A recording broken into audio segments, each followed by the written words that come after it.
Selamat datang di channel Simar Imam. Sembari mendengarkan tinggalkan like dan komentarnya bosku. Jangan lupa pasang headset kalian. Siapkan kopi dan camilan. Lupakan pahitnya kehidupan. Mari kita dengarkan sambil rebahan. Kembalinya Sang Raja. Bab 841. Jadi bagaimana jika aku yang melakukannya? Biar ku beritahukan padamu, Sutra Emas adalah sesuatu yang diminati Gunung Olympus kita. Bahkan jika kamu adalah pemilik aslinya, kamu harus menyerahkannya dengan patuh. Suara pembicara angin pelan, tapi kemarahan dalam kata-katanya benar-benar terekspresikan.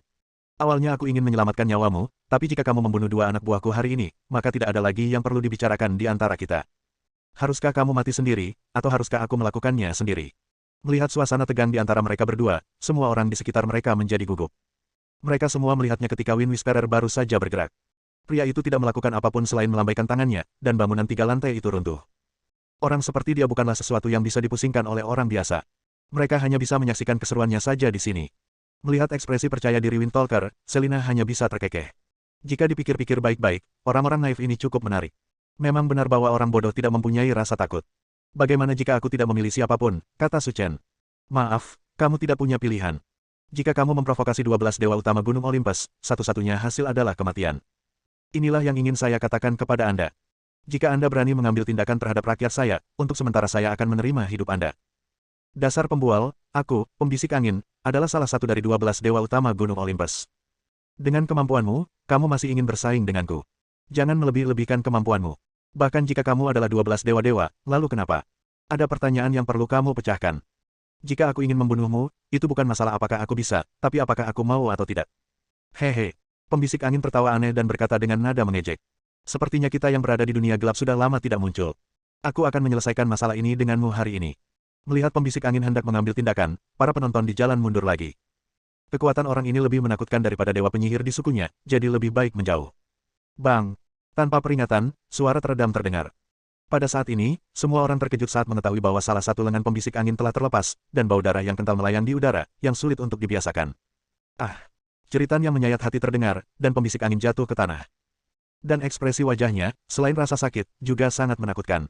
Sebelum mengambil tindakan barusan, dia telah menatap Su Chen dan tidak melihat gerakan apapun darinya, tetapi lengannya benar-benar dirusak olehnya seperti ini. Bagaimana dia bisa melakukannya? Aku berbicara banyak omong kosong sebelumnya, tapi sekarang sepertinya kekuatanmu tidak terlalu bagus. Su Chen berkata dengan nada merendahkan. Kamu baru saja berhasil melakukan serangan diam-diam. Jangan mengira aku akan takut padamu. Biarpun aku hanya punya satu tangan tersisa, akan mudah membunuhmu. Ayo, biarkan aku melihat apakah kalian yang disebut dewa telah membuat kemajuan. Saat ini, pembisik angin tidak bisa lagi mendengarkan kata-kata Su Chen.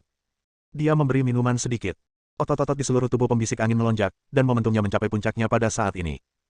Sebagai negara adidaya yang dikaitkan dengan angin, pembisik angin telah melampaui negara adidaya pada level yang sama dalam mengendalikan negara adidaya. Ketika dia mengerahkan kemampuannya dengan seluruh kekuatannya, kecepatannya sendiri membuat Su Chen terkesan. Kecepatannya lumayan. Sepertinya kalian di Gunung Olympus telah berkembang pesat selama bertahun-tahun. Berhenti bicara omong kosong, saya pengguna atribut angin terbaik di dunia. Anda tidak bisa bersembunyi dari kecepatan saya. Ledakan. Tanpa peringatan apapun, pembisik angin menghindar dari belakang Su Chen dan meninjunya. Su Chen mengangkat tangannya dengan ringan dan memblokir serangan pembisik angin hanya dengan gerakan pemblokiran sederhana. Tidak ada ancaman baginya. Bagaimana ini mungkin? Pembisik angin tampak terkejut. Di pertarungan sebelumnya, dia telah menggunakan kecepatannya secara ekstrim. Lalu dengan berkah kecepatan ekstrim, kekuatannya sendiri pun mendapat bonus. Tapi sekarang, itu diblokir olehnya dengan mudah. Bagaimana dia melakukannya? Setelah satu pukulan gagal, Windtalker menggunakan kecepatan supernya untuk menjaga jarak aman dari Su Chen. Anak di depanku ini terlalu jahat. Jika dia terus menyerang dengan gerakan biasa, akan sulit untuk menimbulkan kerusakan padanya. Berdiri di tempat yang sama, pembisik angin mengambil satu langkah, dan auranya melonjak lagi. Kali ini, belum lagi Su Chen yang berdiri tidak jauh, bahkan orang biasa yang menonton merasakan tekanan kuat datang dari atas kepala mereka. Angin kencang datang dari segala arah, semuanya berkumpul di tangan pembisik angin. Dan pada saat ini, gerakan pembisik angin juga diselesaikan dengan kekuatan penuh. Lalu dia meninju Su Chen. Obakuken. Dalam sekejap, semua orang hanya merasakan bayangan melintas di depan mereka, seperti seberkas cahaya yang membuat orang tidak berani melihat secara langsung. Sepertinya begitu, jadi aku akan bermain denganmu dengan serius. Serahkan Albert di tangan Selena. Su Chen juga siap mengambil tindakan. Jika kamu ingin bermain denganku, aku khawatir kamu belum memenuhi syarat. Pembisik angin berkata dengan sumpah. Pukulan Sonic Boomku melebihi kecepatan suara, dan kekuatanku juga meningkat saat ini. Tunggu saja kematiannya. Itu melampaui kecepatan suara. Jangan berpikir kamu tidak terkalahkan. Su Chen berkata sambil tersenyum. Haha, saat kamu membantuku menggunakan tinju Sonic Boom, aku tidak akan terkalahkan. Tidak ada yang bisa menandingiku dalam hal kecepatan. Lalu apakah kamu pernah terkena kecepatan cahaya? Pertanyaan Su Chen membuat pembisik angin tertegun sejenak. Tidak tahu apa maksudnya. Tinju kecepatan ringan. Su Chen menggerakkan pergelangan tangannya dan meninjunya dengan kecepatan yang sulit dibedakan dengan mata telanjang. Dalam prosesnya, pembisik angin menemukan bahwa dia tidak dapat mengidentifikasi jejak dan sosoknya sama sekali. Hanya saja, ini seperti melebihi kecepatan cahaya. Bang! Terdengar suara teredam, dan pembisik angin menjerit lagi. Ketika semua orang melihat penampilannya dengan jelas, mereka menemukan bahwa lengannya yang lain juga tidak berguna. Terlebih lagi, daging dan darahnya kabur, dan hanya tulangnya yang tersisa, terpapar ke udara. Pemandangan itu mengerikan dan bahkan tidak bisa diterima. Wah, bagaimana ini bisa terjadi? Wind Speaker sangat kesakitan hingga dia tidak bisa berdiri. Dan keterkejutan yang diberikan Su Chen padanya membuatnya kehilangan kemampuan berpikir. Di antara 12 dewa utama Gunung Olympus, kecepatannya tak tertandingi, tapi hari ini dia dikalahkan oleh seorang pemuda. Ini tidak bisa diterima oleh pembisik angin. Ini benar-benar mematikan dan memilukan, tidak memberikan ruang bagi siapapun. Bab 842. Selangkah demi selangkah, Su Chen berjalan menuju pembisik angin. Setelah bermain denganmu begitu lama, permainan ini seharusnya berakhir. Kamu tidak hanya datang untuk merebut sutra emasku, tapi kamu juga menyerang anak buahku. Aku akan mengumpulkan bunga darimu hari ini dan memberitahumu konsekuensi dari memprovokasi tentara salib. Melihat situasinya tidak bagus, pembisik angin menggunakan kakinya untuk merangkak mundur. Meskipun tangannya akan lumpuh dan kekuatannya akan sangat berkurang, dia tetap tidak ingin mati. Ledakan. Entah kenapa, aliran asap hijau tiba-tiba meledak dari tubuh Wind Whisperer. Menyadari ada sesuatu yang tidak beres, Su Chen segera bergegas, tetapi menemukan bahwa pembisik angin telah menghilang ke dalam asap hijau dan melarikan diri tanpa jejak. Wajah Su Chen menunjukkan bekas kemarahan, dan dia diam-diam mengutuk dirinya sendiri karena ceroboh. Jika Anda berhati-hati, Anda tidak akan memberinya kesempatan untuk melarikan diri. Sepertinya kita tidak bisa pergi ke Olympus lagi. Su Chen berkata pada dirinya sendiri. Pembisik angin menghilang, dan semua orang di jalan memandang Su Chen seperti monster. Pria ini sekuat monster, lebih baik menjauh darinya. Kemudian, atas instruksi Su Chen, Selena keluar untuk mengambil mobil.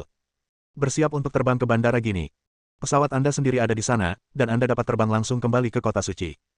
Duduk di pesawat, Su Chen tampak emosional. Setelah perhitungan yang cermat, saya belum kembali ke kota suci selama lebih dari setahun.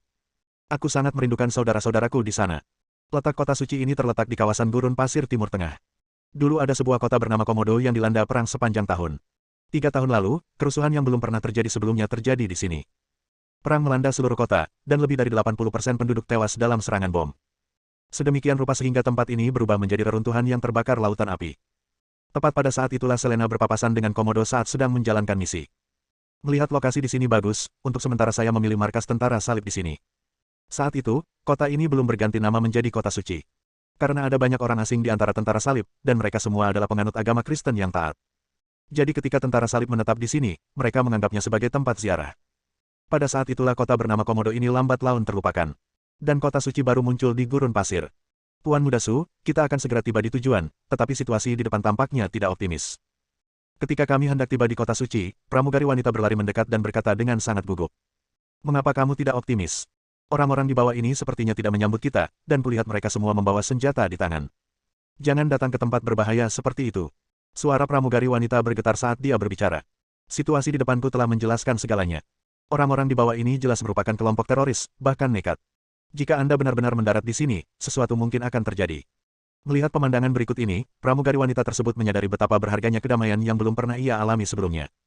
Jangan khawatir, kita semua adalah orang-orangku di sini, tidak ada yang berani melakukan apapun. Pramugari wanita itu tampak bingung. Dia tahu bahwa Tuan Su di depannya memiliki kekuatan besar di Zonghai.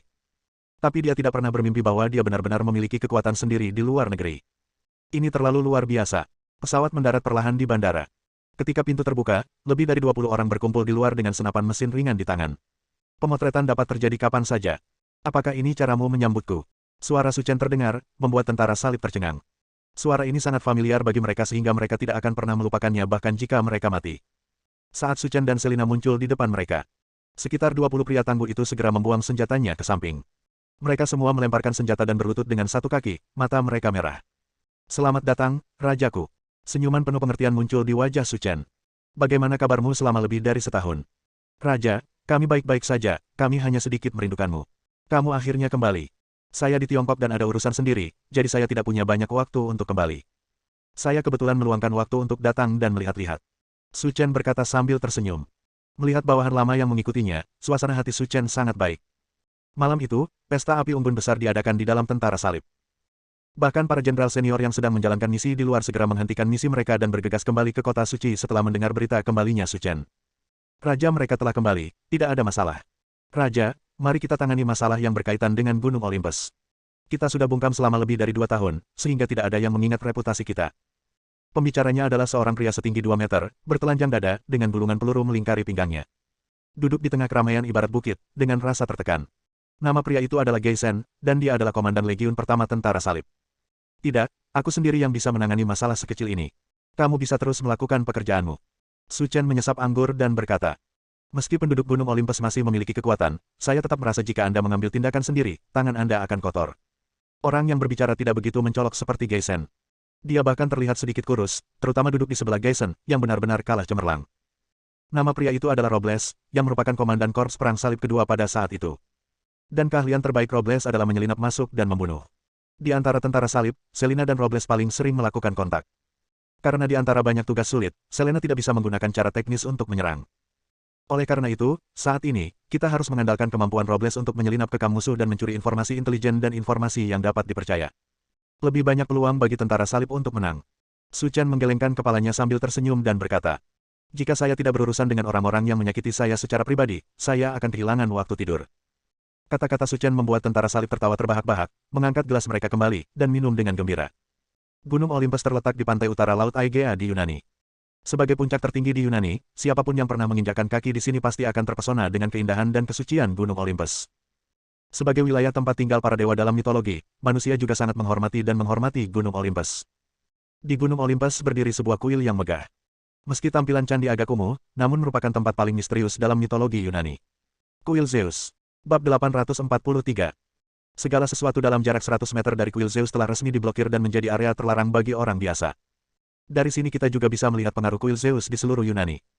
Saat ini, ada 11 orang berdiri di aula utama kuil Zeus. 7 pria dan 4 wanita. Hampir semua dari 11 orang ini memiliki rambut panjang dan mengenakan jubah luas yang menutupi seluruh tubuh kecuali kepala. Misteri aneh semacam itu membuat orang merasa tidak nyaman setelah menontonnya. Selain itu, ada lebih banyak lagi tempat aneh di seluruh kuil Zeus. Karena di kaki orang-orang ini ada formasi melingkar yang sangat besar. Meskipun tujuan dari susunan melingkar ini tidak diketahui, susunan ini dipenuhi dengan banyak pola aneh, dan keseluruhan warnanya menjadi biru, sedalam langit malam yang tak berujung. Dan 11 orang ini berdiri mengelilingi lingkaran sihir. Namun yang sangat aneh adalah di antara ke-11 orang ini terdapat celah. Di celah tersebut terdapat kristal setinggi sekitar 1 meter. Tanpa dukungan eksternal apapun, anehnya ia ditangguhkan di udara. Hal ini pula yang membuat suasana kuil Zeus semakin aneh dan misterius. Apa yang terjadi? Wind Speaker telah dimatikan selama berhari-hari dan dia masih belum membawa kembali sutra emasnya. Pembicara berdiri di selatan dalam formasi. Dalam Feng Shui, posisi selatan berarti posisi surga. Dari sini juga terlihat bahwa status pembicara harusnya sangat tinggi di kuil Zeus. Pembicaranya adalah Dewa Matahari Apollo, negara adidaya berbasis api paling kuat di dunia gelap. Menurut pembisik angin, informasi yang dikirim kembali sebelumnya seharusnya sudah diperoleh, dan kita sedang dalam perjalanan kembali, jadi kita tidak perlu terburu-buru untuk saat ini. Pembicaranya adalah seorang wanita dengan selendang rambut panjang, fitur wajah yang dalam, seksi dan mempesona. Dalam tatapan ringan itu, sepertinya dia tidak memperhatikan orang lain sama sekali. Wanita yang berbicara itu bernama Venus, dan dia memiliki sepasang mata yang menggoda. Jika Anda tidak berhati-hati, Anda akan terpesona oleh pesonanya dan menjadi boneka serta mainannya. Dalam hal ini, kita bisa memulai persiapan sekarang. Selama kita mendapatkan sutra emasnya kembali, kita akan memiliki bahan untuk membuat baju besi Zeus. Saat kita membangkitkan Dewa Raja Zeus, Olympus akan menjadi kegelapan. Kekuatan paling kuat di dunia. Perkataan Apollo membuat semua yang hadir terdiam. Venus berkata, memang benar mengatakan itu, tapi ada hal lain yang selalu membuatku khawatir. Saat Dewa Raja Zeus terbangun dari kegelapan, dia dipukuli lagi oleh orang yang kuat dan misterius hingga jiwanya tercerai-berai. Bahkan jika kita membuat dengan Zeus armor yang legendaris, apakah mungkin menjamin bahwa pria misterius itu bisa menyerah? Kamu tidak perlu khawatir tentang ini.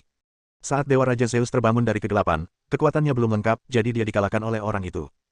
Sekarang, lebih dari 2 tahun telah berlalu. Jiwa-jiwa yang tersebar telah lama diperbaiki, dan kekuatan Dewa Raja Zeus juga telah kembali ke masa kejayaannya. Tambah dengan berkah dari baju besi Zeus, melihat ke seluruh dunia, tidak akan ada seorang pun yang bisa Zeus lawan Raja Dewa. Setelah mendengar kata-kata Apollo, orang-orang di kuil Zeus menjadi bersemangat. Menurut apa yang kamu katakan, dapatkah dipahami bahwa Dewa Raja Zeus telah bangkit, dan yang perlu kita lakukan sekarang adalah merebut sutra emas untuk lebih memperkuat Dewa Raja Zeus? Itu benar. Apollo berkata dengan tegas. Sebenarnya, Raja Dewa Zeus bangun paling cepat 3 bulan yang lalu, tapi dia tidak muncul di hadapanmu. Sebaliknya, dia memerintahkanku untuk mengambil sutra emas dan membuatkan baju besi Zeus untuknya. Kalau tidak, aku tidak akan menjadi mampu, dan melakukannya dengan tergesa-gesa. Setelah menerima berita pasti bahwa Zeus telah terbangun, 10 dewa yang tersisa semuanya terkejut. Tanpa diduga, Dewa Raja Zeus mereka akan bangun pada saat seperti itu. Kegembiraan di wajah para dewa menjadi semakin kuat. Selama bertahun-tahun, ada beberapa kelompok kekuatan di atas mereka yang membuat mereka ketakutan. Sekarang setelah Dewa Raja Zeus terbangun, Gunung Olympus akan bangkit sepenuhnya di dunia gelap. Bas dengungan. Tanpa peringatan, suara mendengung terdengar di kuil Zeus. 11 dewa utama melihat ke arah sumber suara, dan tiba-tiba menemukan bahwa suara itu berasal dari kristal di belakang pembisik angin. Di bawah pandangan semua orang, mereka menemukan bahwa kristal itu bergetar tidak teratur, seolah-olah bisa runtuh kapan saja. Klik. Banyak retakan padat muncul pada kristal tersebut. Meski masih mempertahankan tampilan aslinya, kristal tersebut sudah diambang kehancuran. Dan pemandangan ini juga membuat 11 dewa utama di kuil Zeus tercengang. Di kuil Zeus, di belakang masing-masing dewa utamanya, terdapat kristal seperti ini. Di antara 12 kristal, sumber energi masing-masing dewa utama disimpan. Dengan kata lain, kristal tersebut telah diikatkan pada setiap dewa utama. Jika sesuatu yang tidak terduga terjadi pada pemiliknya, kristal tersebut akan merespons dan segera runtuh. Bagaimana ini bisa terjadi? Apakah Wind Speaker dalam bahaya? Pemandangan di depan mereka membuat 11 dewa utama merasa luar biasa. Mereka semua tahu kekuatan pembisik angin. Meski kekuatannya berada di level menengah dan bawah di antara 12 dewa utama. Namun kecepatannya mampu membuat semua orang di luar jangkauannya. Bahkan jika dia menghadapi musuh yang kuat, dia dapat segera melarikan diri, jadi tidak ada alasan untuk terjadinya kecelakaan. Namun saat ini kristalnya belum pecah, artinya Wind Speaker-nya belum mati. Namun situasi saat ini cukup untuk menunjukkan bahwa dia berada di ambang cedera serius dan nyawanya dalam bahaya kapan saja. Apa yang telah terjadi? Bahkan yang terbaik di dunia gelap pun tidak akan mampu mengambil tindakan melawan 12 dewa Gunung Olympus jika bukan karena pertumpahan darah. Lagi pula, pada level mereka, tidak ada yang bisa menghemat uang. Jika terjadi perkelahian, musuh akan menderita 1000 luka dan diri sendiri akan menderita 800 kerugian. Jadi saat ini, orang-orang ini tidak tahu apa yang terjadi. Suara langkah kaki yang tergesa-gesa terdengar, dan pintu kuil dibuka. Ketika para dewa melihat pembisik angin, mereka berlari kembali dengan panik. Tapi yang tidak bisa mereka percayai adalah lengan Wind Whisperer benar-benar cacat. Hasil seperti itu tidak bisa diterima oleh mereka. Apa yang membuatmu begitu malu? Siapa orang yang menyerangmu? Apollo bertanya dengan cepat. Aku tidak tahu siapa pihak lain itu. Aku hanya tahu bahwa dia sangat kuat, jauh di atasku. Di depannya, aku bahkan tidak punya ruang untuk melawan. Jika aku tidak berlari cepat, aku akan mati di tangannya. Mengerti. Bab 844. Dengarkan suara Wind Talker yang terengah-engah dan ekspresi ketakutan di wajahnya. Ekspresi 11 dewa utama di kuil berubah drastis. Bahkan Apollo yang selalu keras kepala pun tidak pernah menyangka akan ada seseorang di dunia ini yang berani menyerang pembisik angin meski memiliki reputasi Gunung Olympus. Apa yang terjadi dengan sutra emas itu? Apakah kamu membawanya kembali? Balas dendam pada pembisik angin dan menyelamatkan muka Gunung Olympus adalah hal yang wajib dilakukan. Namun sebelum itu, ada hal yang lebih penting yang harus dilakukan. Temukan saja sutra emas dan jadikan itu menjadi baju besi Zeus. Biarkan Olympus bangkit sepenuhnya di dunia gelap. Menjadi raja sejati. Awalnya, saya akan berhasil, tetapi orang itu muncul dan misinya gagal. Berita yang dibawakan kembali oleh Wind Talker membuat semua orang terdiam, dengan ekspresi marah di wajah mereka. Apakah kamu masih ingat penampakan orang itu? Kata Apollo. Dia sudah memiliki rencana dalam pikirannya. Jika hal seperti ini terjadi, dia harus turun tangan dan menyelesaikan masalahnya sendiri. Aku tidak akan pernah melupakan penampilannya sampai aku mati. Wind Talker berkata dengan gigi terkatup. Oke, kamu turun dan istirahat dulu. Saya akan menginstruksikan orang untuk bekerja sama dengan kamu untuk menyelesaikan pekerjaan penyalinan. Kamu hanya perlu pulih dengan baik. Kami akan menangani sisanya. Bagus. Saat itu, suara teredam terdengar.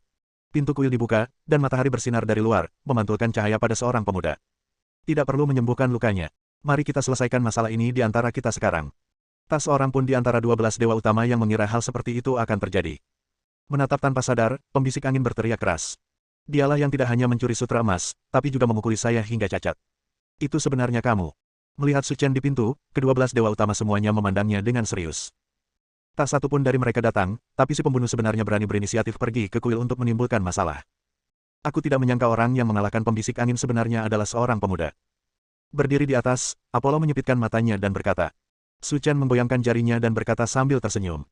Mengalahkan dia bukanlah tujuanku, tapi untuk meratakan gunung Olympusmu. Begitu kata-kata ini keluar, suasana di kuil Zeus langsung menjadi aneh. Haha, setelah hening lama, Apollo tertawa. Sudah lama sekali aku tidak bertemu dengan pemuda semenarik kamu. Kamu sebenarnya mengatakan ingin menaikkan level kuil Zeus kami. Kamu benar-benar berani. Huhuhu. Semburan api menyala di tangan Apollo. Dia memandang Su Chen dan berkata-kata demi kata. Kamu bisa mengalahkan pembisik angin, jadi kamu harus menjadi seorang master. Aku ingin tahu apakah kamu berani melawanku. Kenapa kamu tidak berani? Su Chen berkata sambil bercanda. Melihat Su Chen mengambil umpan, para dewa utama lainnya di kuil semuanya tertawa. Orang ini sangat muda dan energik. Apollo hanya menggunakan trik sederhana untuk memancingnya agar mengambil umpan. Sayangnya dia memiliki wajah yang tampan. Kalian semua mundur, kata Apollo dengan marah. Ekspresi wajahnya percaya diri, seolah Su Chen sudah menjadi mayat saat ini. Tanpa peringatan apapun, Apollo meninju. Bayangan tinjunya tiba-tiba membesar di udara, dengan nyala api yang membakar. Suhu di kuil Zeus meningkat dalam sekejap. Apollo, apa yang kamu lakukan? Kamu bahkan menggunakan kekuatan Tuhan. Terlalu berlebihan untuk diributkan. Poseidon, Dewa Laut, berkata. Dia mungkin ingin membunuh lawannya secara instan dengan satu gerakan. Athena mengangkat bahu dan berkata. Meskipun Windtalker dikalahkan olehnya, sekarang Apollo telah maju, tidak ada ketegangan pada akhirnya. Bagaimanapun, Apollo adalah yang terkuat di antara 12. Apalagi dia juga menerima warisan dari Dewa Raja Zeus. Jika Anda ingin membunuhnya, tentu saja tidak ada masalah. Namun detik berikutnya, pemandangan mengerikan terjadi. Mereka awalnya mengira orang Tionghoa yang cantik dan murni akan mati di bawah tembakan Apollo. Tapi dia tidak menyangka tubuhnya akan langsung hilang. Bagaimana ini mungkin? Dia benar-benar lolos dari serangan Apollo. Pemandangan di depannya sungguh luar biasa bahkan bagi Apollo. Saat melancarkan serangan, dia sudah menguncinya. Bahkan jika dia ingin melarikan diri, dia tidak akan punya kesempatan. Tapi sekarang, dia berhasil melarikan diri tanpa cedera. Sayang sekali. Kekuatanmu tidak buruk, setidaknya kamu lebih kuat dari sampah itu, kata Su Chen sambil tersenyum. Ketika semua orang melihat Su Chen lagi, mereka menemukan bahwa dia telah muncul di belakang mereka. Dan kecepatan yang menakutkan ini juga membuat 11 dewa utama melihatnya lagi. Apollo, hati-hati, dia sangat cepat, bahkan aku bukan tandingannya. Pembicara angin berkata dengan keras. Lebih cepat dari Wind Speaker. Kekuatan seperti itu cukup untuk membuat semua orang memandang Su Chen dengan kagum. Tidak mengherankan kalau dia bisa menghancurkan Wind Speaker dari segi kekuatan. Namun dari segi kecepatan, ia mampu menghancurkan Wind Whisperer yang cukup membuat orang takut. Kalian berkumpul. Su Chen berkata dengan ekspresi serius. Di seluruh dunia gelap, orang-orang di Gunung Olympus ini masih memiliki kekuatan. Meski masih jauh di belakang Zeus, mereka layak menjadi lawannya. Melihat situasinya di luar dugaan, Apollo dan yang lainnya pun menjadi serius. Dia bisa mengandalkan kecepatan untuk menghindari serangannya sendiri, dan kekuatannya pasti tidak lemah. Ayo kita lakukan bersama. Kali ini, Apollo mengadopsi metode paling aman. Sekarang poin penting agar Dewa Raja Zeus datang lagi. Di bawah perintah Apollo, ke-11 orang di kuil berdiri di samping Su Chen, bersiap untuk menyerang secara berkelompok. Pesona. Karena lengah, Venus melancarkan serangan lebih dulu. Kekuatan spiritual yang kuat mengalir langsung ke pikiran Su Chen. Haha, menurutku kamu tidak perlu mengambil tindakan. Jika dia jatuh di bawah pesonaku, maka dia akan menjadi pelayanku. Venus berkata dengan genit. Seperti kata pepatah, satu hal mengalahkan hal lain, dan Venus melihatnya dengan sangat jelas. Saat bertarung sendirian, dia tidak bisa menjadi lawannya. Tapi teknik pesonanya sendiri membuatnya tidak bisa menahannya. Dengan cara ini, dia akan menjadi seperti seekor anjing yang mengibaskan ekornya dan memohon belas kasihan di hadapannya. Serahkan pada perangkat Anda sendiri. Melihat Su Chen berdiri di sana tanpa bergerak, Apollo dan yang lainnya sangat gembira. Saya tidak menyangka bisa menyerahkannya dengan cara ini, sungguh tidak terduga. Namun detik berikutnya, tubuh Su Chen bergerak. Sebuah bayangan tertinggal di tempat.